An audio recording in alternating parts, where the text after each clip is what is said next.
જે ફેસ્ટિવલ આવી રહ્યા છે એમાં બહુ રિલિજિયસ સેન્ટિમેન્ટ્સો હોય છે, એટલે એની અંદર જે ગયા વર્ષ કરતાં આ વર્ષે તૈયારીઓ સારી રીતે થાય એટલે માનનીય પોલીસ કમિશનર, આપણા મેયરના ટીમ અને મ્યુનિસિપલ કોર્પોરેશનના ટીમ સાથે મળીને એનું આયોજન કરી રહ્યા છે.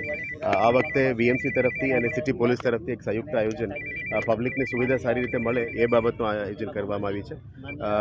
4+3 એટલે ટોટલ 7 જગ્યા ઉપર એ કરવાનું નક્કી કર્યું છે. એટલે એની વિઝિટ માટે અમે અત્યારે આજે નીકળ્યા છે, જેથી કરીને આવનારા દિવસોમાં પબ્લિકને સારું સુવિધા મળે અને કંઈ તકલીફ ના પડે એ બાબતનું આયોજન કરવામાં આવ્યું છે.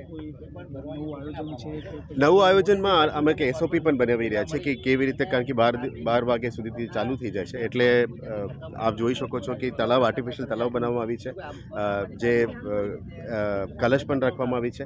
બંને તરફથી પોન્ટૂન્સ પણ કરવામાં આવશે, જેથી કરીને બંને બાજુ એ લોકો ઉતરીને એ આઈડલ ઇમર્શન કરી શકે. એ તમામ વ્યવસ્થા સાથે પોલીસ તરફથી પણ એક નોટ કરવામાં આવશે કે કોણ કોણ આવ્યા છે, ક્યારે આવ્યા છે, એ તમામ વ્યવસ્થા કરવામાં આવી રહ્યા છે. અને આપ જોઈ શકો છો એક મોટું શીટ્સની એસઓપી પણ બનાવ્યા છે કે આને શું વ્યવસ્થા હોવું જોઈએ, શું ના હોવું જોઈએ, ભીડમાંથી કંઈ તકલીફ ના પડવું જોઈએ, એ તમામ એસઓપી આપણે બનાવી રહ્યા છે. એટલે ડેપ્યુટી કમિશનરના ટીમ અને જોઈન્ટ સીપીના ટીમ તરફથી એક એસઓપી બનાવીને એ પણ જાહેર કરશું. અને 4 દિવસ હોય, 5 દિવસ હોય ત્યારે આઈડલ્સ બધું ઇમોશન થઈ જાય, એના પછી એને કાઢવા માટે પણ એક પ્રોસિજર અમે નક્કી કરી રહ્યા છીએ. ટોટલ અત્યાર સુધીમાં 22,000નું ગયા વર્ષનું જે આંકડા આવી હતી એના આધારે અમે પ્લાનિંગ કરી રહ્યા છે. આ વખતે વધારે આવે યા ઓછું આવે એ એક આંકડા વર્કઆઉટ કરી રહ્યા છે. એ પોલીસ અને વીએમસીની ટીમ સંયુક્ત રીતે જે ધીસ વુડ બી અબાઉટ 1,200 અત્યારનું પ્લાનિંગ છે. જે ક્યુબિક ફીટમાં એ લોકોનું પ્લાનિંગ પ્રમાણે 1200 છે, પણ અલગ અલગ તળાવનું સાઇઝ અલગ અલગ છે, જે એરિયા પ્રમાણે કરવામાં આવી રહ્યા છે.